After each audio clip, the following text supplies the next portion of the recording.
Now, the United States and the United Kingdom, UK, have commended the Nigerian government for successfully arresting two leaders of the Jama'atu Ansarul Muslimah fi Biladi Sudan, commonly known as Ansaru, Nigeria's Al-Qaeda affiliate.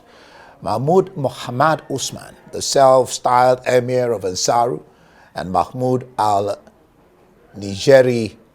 aka Malam Mahmouda, Abu Bara's proclaimed chief of staff and deputy, and the leader of the so-called Mahmoudawa, were captured in an operation which was conducted between May and July 2025.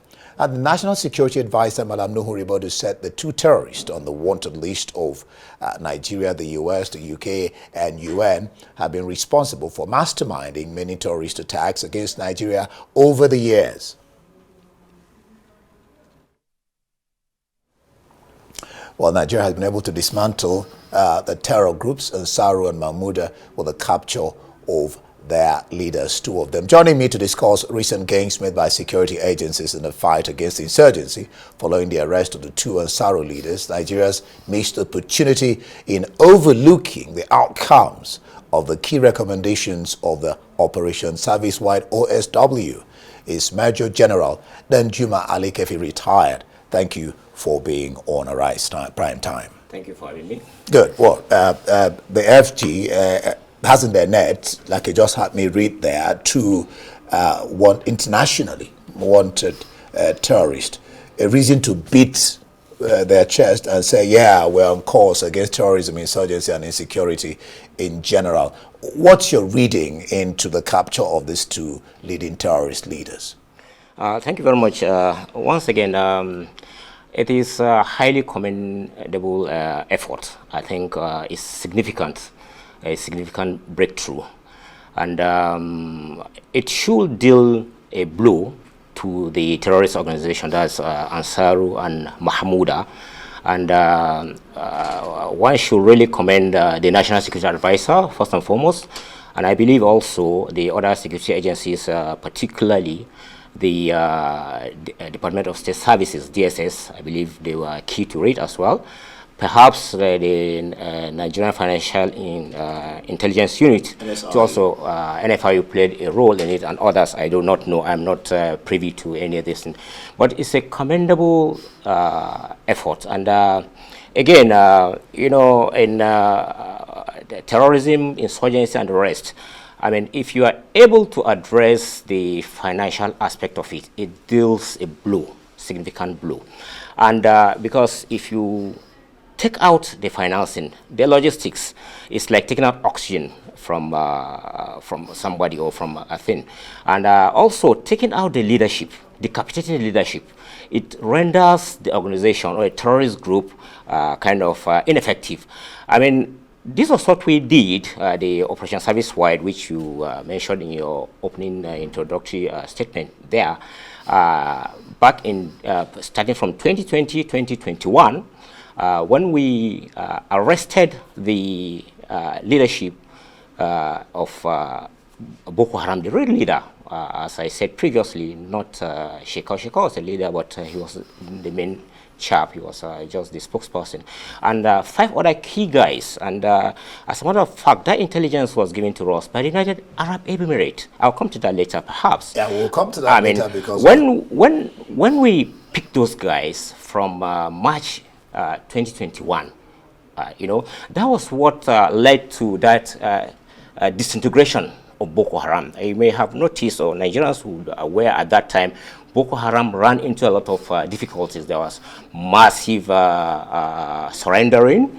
They and their family members and the rest surrendered. And that was even what paved the way to us getting Shekau. Shekau's death was engineered really by us. I mean, the intelligence agencies that worked under as part of the Operation Service-Wide. And one must commend the military intelligence, that's the army aspect of it, late General Kulia, who died in that ill-fated plane, not crash, I would say, but in, explosion in that. With the Goas? With the late Chief of Army Staff, General Tahiru. He we gave the intelligence, was part of the OSW, and he did that. And this. But significantly, when you take out the leadership, you decapitate the organization terrorist group. And you render them ineffective. That was what we did, and you saw those mass surrender of Boko Haram leadership led to the death of Shekau all the way through 2021 and until perhaps 2022 when they made the disastrous mistake of, I believe, releasing those leaders that were arrested. But it is a significant step in the arrest of these and leaders. I commend the National Security Advisor, the DSS, and other security agencies. The same thing you've just said. I mean, significant step, extraordinary success, UK and US commending the FG over the arrest. What's the import of this particular commendation from the UK and the US? It's very significant, very, very significant, very important, and we should be proud as a nation. I mean, the United States, United Kingdom, have been our partners in the fight against terrorism. I say this even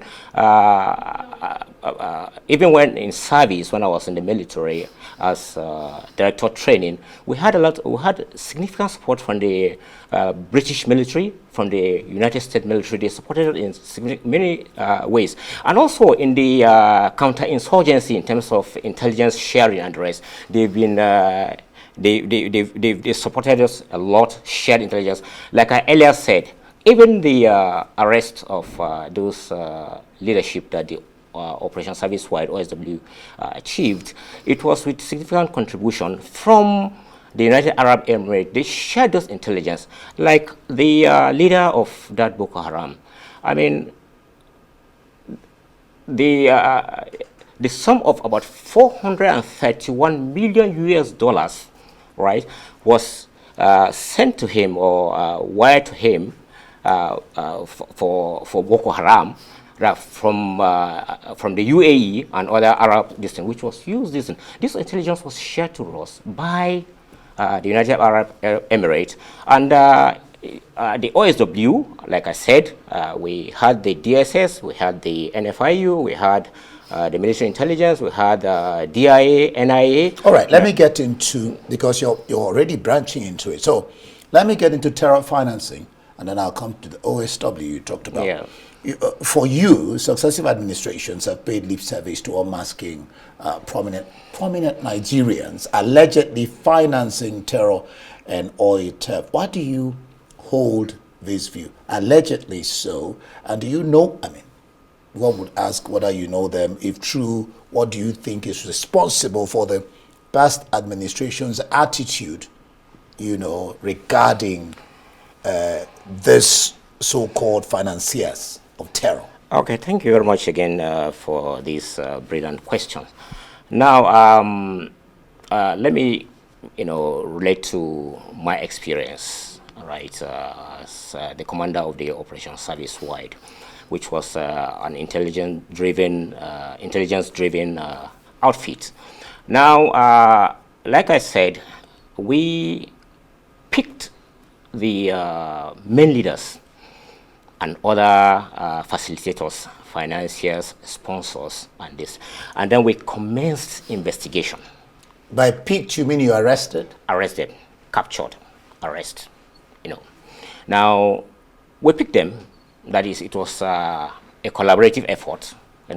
Those elements that I mentioned, and investigation was ongoing. And the investigation team was made up of representatives from the Department of State Services, from the Defense Intelligence Agency, from the military police, that's the army aspect of it, from the NFIU, the investigation, and it revealed so much. And like I earlier said, right, certain intelligence was shared. We were collaborating with about 33 countries in Europe, Western Europe, Asia, and other distant were collaborating with us and distant. Now, in the course of the investigation, I mean, we stumbled upon names of individuals, prominent individuals, and some of them are still prominent, and including the owner of an airline, who was ferrying weapons allegedly for Boko Haram and other reasons. So those information, we took our concern, or we made our concern known, the investigation in terms of interim listening to the powers that be at the time. And some of those people were linked to even cabinet ministers. Some of the people were even arrested. Some of the people who were investigating were linked to them. Were linked to senior military retired now of generals and the rest, linked to many prominent distinct. And in the course of our investigation, I mean, we now, let me just add also, we had 3 representatives from the Attorney Generals of the Federation Office, that's Minister of Justice, that were with us to guide us while we were making the case, so that because ultimately the Office of the Attorney General was to prosecute those you arrest. Right. Now, but as the thing progressed, I mean, we started noticing some kind of how should I put it? We noticed some kind of hesitation.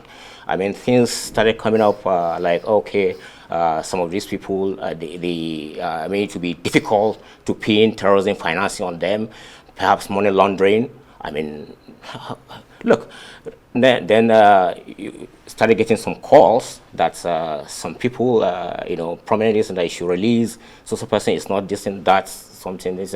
As the commander, I made my concern known to the president, late President Muhammad Buhari. I made it when I said, so listen, and I recall on one occasion, he stood up, very angry. He said, General, I appointed you as the commander of Operation Service Wide. You report to me and to me alone. That was his exact words to me. General Muhammad Buhari, a great man. I mean, of course, he had his shortcomings. I was very angry when the whole thing happened, and I mean, he didn't even raise a finger to this thing. But I later came to realize, you know, that perhaps he was misled. You say Tahiru devised a strategy, the late Chief of Army Staff, yes, to end terrorism in the north. Fill us in on this strategy. Is it being implemented now? I don't know whether that strategy is implemented. Before delving into that, let me just say that the military and other security agencies are doing a fantastic work. They're doing their best. They have challenges. Perhaps I'll come to that later. I mean, they listen, but they are doing their best, and they have a lot of challenges. Now, the strategy is nothing fantastic to say. I mean, it was just sincerity. Now, we had the OSW, which was on, right? It's set up in 2020. You actually headed the OSW, yes. And the mandate was to dismantle the terrorism financing network Absolutely. in order to fight against terrorism and insurgency. Will it be correct to say that you could not achieve that mandate? No, we achieved. Or that you failed? No, we achieved. Because we achieved to an extent. Because we arrested the leadership of the Boko Haram, just like I said, the leader. I don't want to mention his name because I'm not too sure, but I understand, I heard from the grapevine that he was released along with the 5 key guys. And that leader of Boko Haram, just like I said, the United Arab Emirates shared that intelligence with us. I know, with all this. And he was the one who even recruited the 6 individuals. They were jailed, 2 for life, 1 for 30 years, 1 for 20 years, another 1 for 10 years, and another 1 for 5 years, the 6 of them. He was the recruiter of this thing. And yet, right, that man I learned, he and the 5 other guys who had this thing were released. I don't know for what reason. I don't know what reason. They were never prosecuted, not to the best of my knowledge. I don't know whether they were this, but they were never prosecuted. So, you see, those were kind of the fear, if I may use that term or word, the fear that one has over what has happened right now in terms of the arrest of those leadership. We hope that the thing we see will come to fruition. Yes. You had written to the president concerning your arrest, detention, and compulsory retirement over what an investigation task force you headed unearthed. Tell us more about that. Yeah, like I was arrested on the 18th of October 2021 and detained for 64 days under terrible condition, stripped of all my dignity. I mean, stripped. You know, a general being my headgear removed by a soldier, my boots, I was left barefooted, and in a cell. I mean, it was a terrible situation. And then on 21st of December 2021, they came to release me and they handed over my letter of compulsory retirement. And I made effort to get across to the late former president. And let me just add, as bitter as I am, as pained as I am over what Buhari did to me, as I said, I realized that he was naive. He was misled, and for that I forgive him, you know, and I urge anybody who has this thing, if it's on account of me, to forgive him for these things. But anyway, coming back to that, on the I made strenuous effort to have that injustice corrected. It wasn't. Now on June 7th, 2023, that was exactly 10 days before my late mother passed away. She died on the 17th of June. Along the Kaduna-Abuja highway, I and my driver, we survived an assassination attempt. We were pursued by 2 vehicles, and at a point I had to call the commander of the troops along that highway, whom was appointed at the time. I was the general officer commanding 1 division, and they came, and that was what we were able to get away. You know, that was the 4th attempt. And on that, when that thing happened, of course, you can imagine my state of mind. I mean, 2 years after I was thrown out of the army, nothing done, this. So I now wrote to the president, Bola Ahmed Tinubu. I wrote, and I passed the letter, you know, through a reliable listen to get across to him, because I didn't want to send it through the open mail. I never wanted this thing to be in the media. So that was, it was signed on the 21st of June 2023. Nothing was done. 6 months later, if you recall, January 2024, last year, that was when the news first broke, this day, and then you invited me to Arise, and I came and listened. Then, I'm afraid my time is up. We didn't have time to talk about the Presidency Institute, yes. BOI, which again you heard it was convened there, like you said, by the NSA, uncovering 295 oil tankers that convert petrol with major oil smugglers identified. It's a pity we don't have time to talk about that. But thank you for being on Arise Prime Time. Major General Danjuma Ali Keffi, retired. Thank you so much. Thank you very much for having me. Well, that's it for this edition of Arise Prime Time. Do join us again tomorrow from me and the entire team here in Abuja. Goodbye, and thank you for watching.